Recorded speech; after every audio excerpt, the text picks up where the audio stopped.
गे जान गे दिलवा में उठला और दिया दबाइयो नहीं काम कराओगे गे जान गे दिलवा में उठला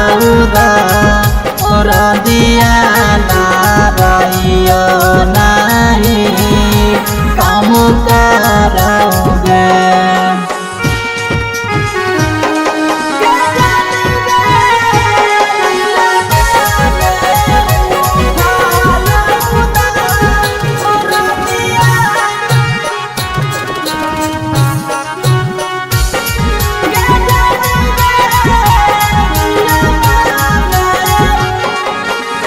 पटना से रेफर करके दिल्लिया भेजला को दिल्लिया में सौरी बोल के डॉक्टर जवाब दल को डॉक्टर जा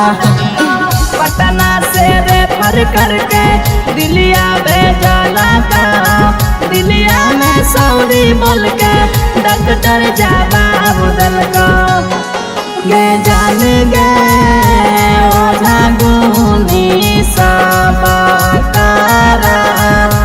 बैलियो ना तानी को राम मिलाओगे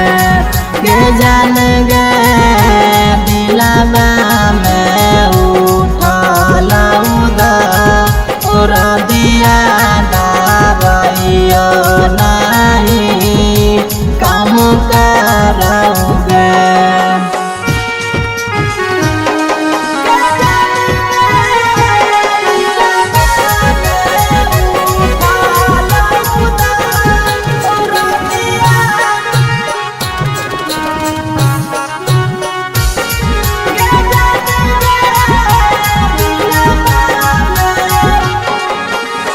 बड़ बड़ डाका तरहू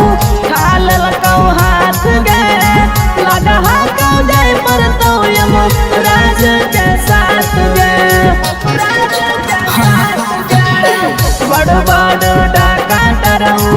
खाल लकौ हाथ गे लगा कौ जाय पर तो यम राज के साथ गे गे जान गे तोरा से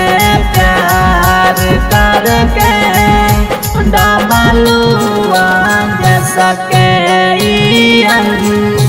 जाम मिलाओगे गे जान गे